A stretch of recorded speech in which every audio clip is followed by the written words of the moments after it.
Magandang araw po sa inyong lahat. Muli ako po si Milanio Artorino Jr., Master Teacher 1 ng Pablo Lorenzo National High School.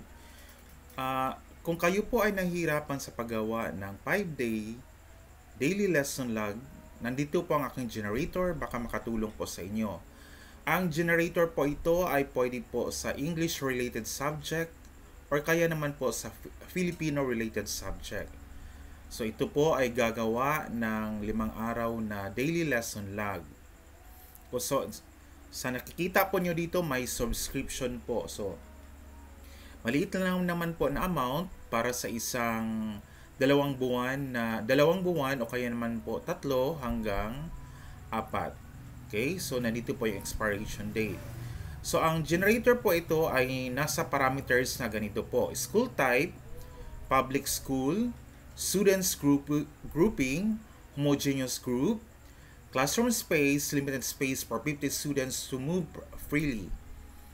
Internet access, only 5 students can access via prepaid data but not daily.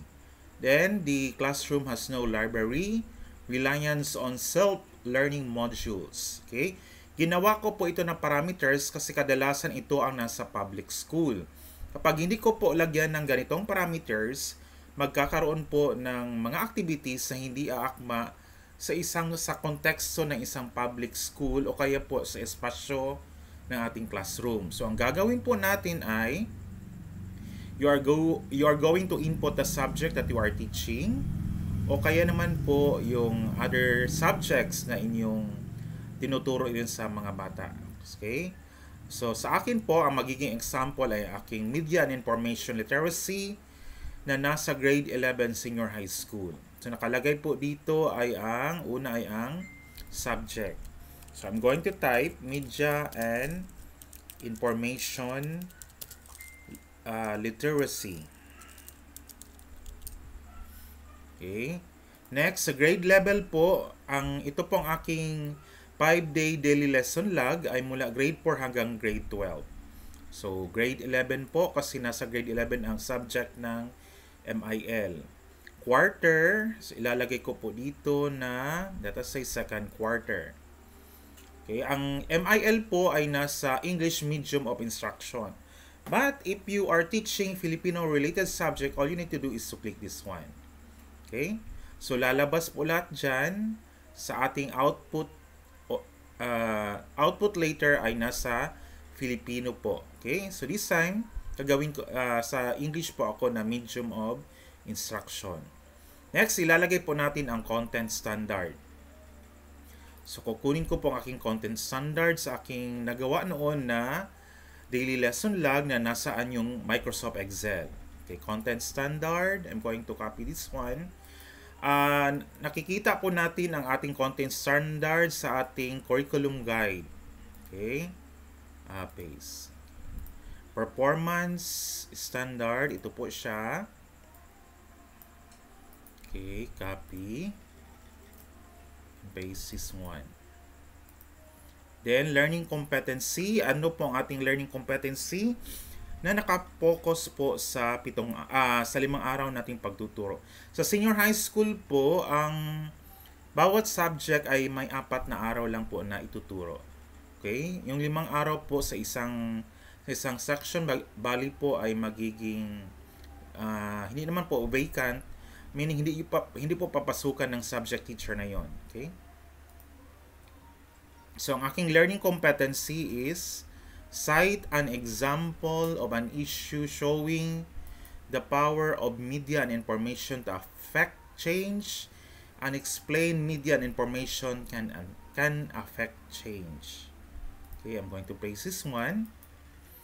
Ang ating generator na po ang mag-a-unpack para sa ituturo natin sa bawat araw dito sa ating 5-day daily lesson log.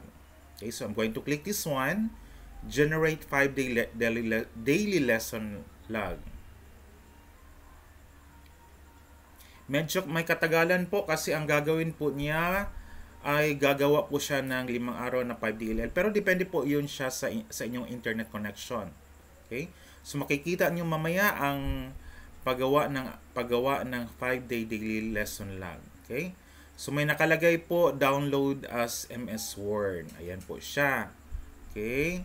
So nakikita ninyo, may mga integration na po. So sa ating COT, Classroom Observation Tool, we are asked what particular subject that is within and ano ba yun siya? Within the curriculum, nakaangkla po ang ating lesson. So dito po, may nakalagay na integration. On the first day, our lesson is connected with Araling Panlipunan about social awareness, values education concerning about civic responsibility. While on the second day and on the third day ay nakalagay na po dito. Meron po tayong history, about critical thinking skills, psychology, influence and persuasion, ethics, practical skills, local governance, oral communication, synthesis, and reporting. Okay, so ito po ay nakaangkla naman sa ating Department of Education template ng ating lesson plan. Okay, 5-day daily lesson lang. Hindi naman po nagkalayo ang daily lesson plan sa 5-day daily lesson lang. Kailang po nakakompress po ito ng 5 araw. Okay? This portion here is generating because our lesson log is making an evaluation for the 5 days. So, nasa baba po dyan. Okay? Ayan po. If you are going to make or to give an assessment for a particular day, may nakalagay na po. Halimbawa, you want to assess or formative assess the students on that particular day. May nakalagay na po dito. Monday, the assessment is concerning about the concepts of change and power. Define the concepts of social change and media power and relate them to local communication context. Hina natin ito sa ating objective. Okay? So, ayan siya. Tugma po siya dito ang ating daily objective doon sa ating daily lesson Monday formative assessment. 10 questions po siya, may nakalagay na po na answer. Pero mamaya po pag i-print po ninyo siya, wala na po yung magiging answer. Okay? Hindi na po makikita ng mga bata ang answer. If you decide to print 50 papers for your students. Kasi kung gusto niyo ibibigay individually. Then we also have our scoring rubric. Ayan po, may nakalagay na po na answer key. So if you want to print this one, you can print that one. Ayan po. Okay? Ayan siya. So nakikita nyo, wala na po dito ang answer key. Ang answer key po ay separated na po siya na papel. And we also have our scoring rubrics na sinabi ko kanina.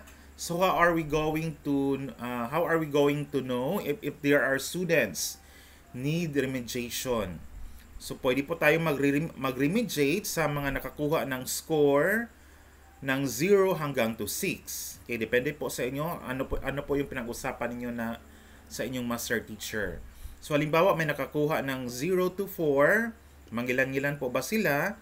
These are the students that need improvement.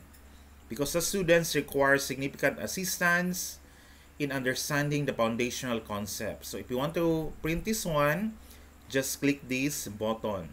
Then we also have here, ano pa bang, i-close ko muna po ito. Ayan siya. May nakalagay download Monday's assessment. Meron na po siya kanina.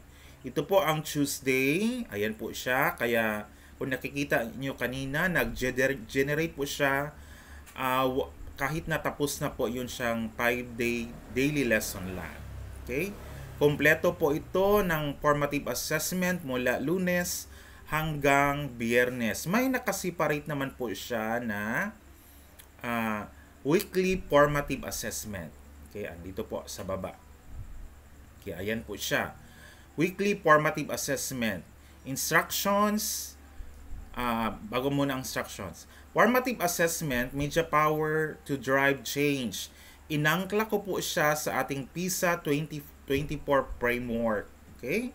So, hindi na tayo magkakaproblema kung gagawa tayo ng PISA-like questions. Kasi po ang ating ginawa na generator ay nakaangkla na PISA-like questions. So wala pong mga picture kasi medyo mahirapan po tayo. So ang aking ginawa na lang po is nasaan yung stimulus po. Okay, example, a local farmers cooperative decides to print and distribute flyers explaining new sustainable agricultural techniques. Which concept is primarily demonstrated by these actions? Ayan po siya.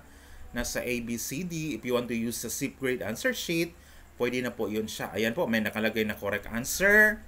Ito ay nakaangkla sa situational according po sa 2024 PISA at nasa reading literacy. Okay?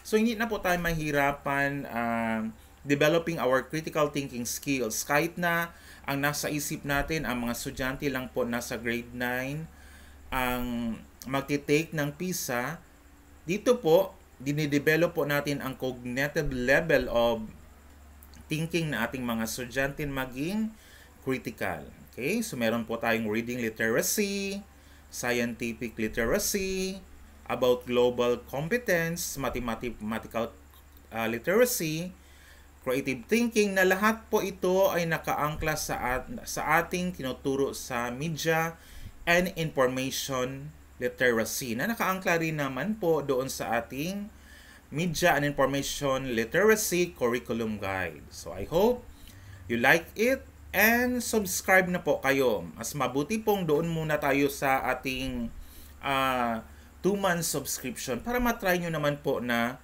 maganda. Kung nakikita nyo naman po, hindi ko muna tatapusin. Some of these questions can be used in your summative assessment. Okay, kukunin nyo lang yung objective, isasalang nyo doon sa ating summative assessment or quarterly examination po natin. Kasi pwede naman po sa isang araw 5 questions lang tayo or 10 questions. Okay? Yun po, again po, I am inviting you to subscribe my generator. Again po, magandang araw at maraming salamat.